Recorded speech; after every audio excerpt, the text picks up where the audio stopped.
Of all the Marvel comic book characters, Spider-Man has always been my favorite. Growing up, I loved the animated series. But this video is not about the Ralph Bakshi classic cartoon. Instead, let's spend a little time talking about my favorite live-action Spider-Man from 70s television. So first, let's talk about the version of Spidey that showed up on network TV, CBS TV to be exact. During the latter half of the 70s, CBS seemed to be the home for Marvel comic book characters on television. Most well known was, of course, the Incredible Hulk. But I remember a couple of Captain America movies, a Doctor Strange movie, and of course, what I'm talking about here today. This version of Spider-Man debuted in a couple of television movies starring Nicholas Hammond. Hammond was a bit old in my mind to play Peter Parker, but he wasn't my biggest gripe in terms of casting. It was Robert F. Simon who was cast as J. Jonah Jameson in the second TV movie in the series that, well, he wasn't my J. Jonah. He just didn't seem blustery enough. I needed an actor who could really project his absolute disgust for the wall crawler, and I never thought this guy could. Quick piece of trivia, David White, who played Darren's boss Larry Tate in Bewitched, was J. Jonah in the first TV movie. Anyway, let me step off my J. Jonah soapbox and talk about Nicholas Hammond for just a moment. Yep, he does look familiar, and yes, he was one of the children in The Sound of Music. He wasn't a bad Peter Parker. He really wasn't. Just a bit old for the role. Personally, I liked his appearance on the Brady Bunch. Yep, I'll admit it, I have a soft spot for Sherwood Schwartz comedies, especially the Brady Bunch.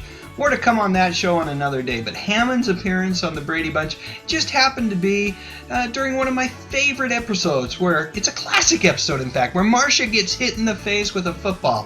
When her nose swells up, she learns some really important lessons about how people treat each other based on their appearances. Hammond also got a chance to make a guest appearance on the TV version of Logan's Run with his Sound of Music co-star, the lovely Heather Menzies. And according to Wikipedia, after the Spider-Man series ended, Hammond guest starred on a lot of shows in the early 80s, including The Love Boat, Magnum P.I., Murder, She Wrote, and recurring roles on Falcon Crest and Dallas. It was when he was cast as yachtsman Dennis Connor in the 1986 Australian TV miniseries The Challenge that Hammond realized he loved Australia and decided to stay there. Hammond shows up on TV and movies every now and again, but really more than anything else, he just seems to be enjoying life.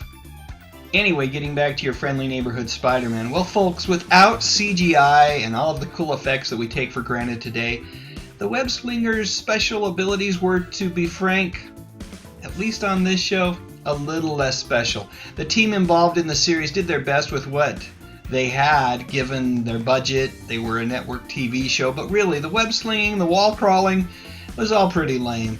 It's probably the reason why it would be many years before another live-action version of Spider-Man was attempted again. And that's not to say that the movies and the series weren't enjoyable. They certainly had their moments. One of my favorite was when Joanna Cameron guest starred. But guess what, folks?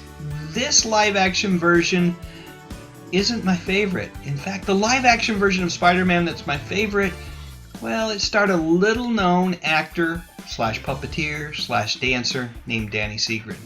Now, if you're thinking to yourself, I bet he's talking about Spidey super stories on that educational program, The Electric Company, you would be 100% correct. And if you're thinking, what the heck, the web slinging and the wall crawling on this version was even worse than the CBS series, well, you'd be 100% correct as well. But you know what? I don't care.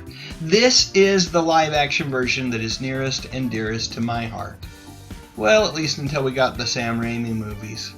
Once we went there, well, game over. So the story behind the story is that Marvel allowed the Electric Company, which was part of the Public Broadcasting System's educational lineup, to use the character of Spider-Man free of charge. It was Stan Lee and team's chance to do a little good in this world, and of course, it also introduced future customers to one of Marvel's biggest draws. And these Spidey super stories were 3 to 5 minute adventures that started appearing on the Electric Company during Season 4. In this version of Spider-Man, our hero didn't speak out loud. Instead, kids would need to read comic balloons Yep, there's the educational part of the series. But beyond helping kids read, the episodes were really silly and a whole lot of fun. There were no special effects for things like Spider-Man spinning his web, so what we would get instead would be an actual comic book panel. Throughout it all, Danny Seagren just crossed his fingers and hoped to high heavens that the creative team involved didn't figure out that because there was no Peter Parker in this version of Spider-Man, they really could have put almost anyone that was roughly the same size and stature in the costume. Danny's a really interesting guy, and there are a couple of great articles on him out there on the interwebs. Just do a Google search and you'll find them. His last name is spelled S-E-A-G-R-E-N. These days, Danny hits the comic conventions from time to time and leads the kind of life that one might expect of someone who never really showed his face on TV. Complete anonymity, unless of course he wants to draw attention to his famous past. So that's it, folks. Do you remember seeing Spider-Man on the Electric Company or on the primetime series on CBS? If so, what did you think? Did you prefer one over the other? I'm betting it would have a lot to do on your age.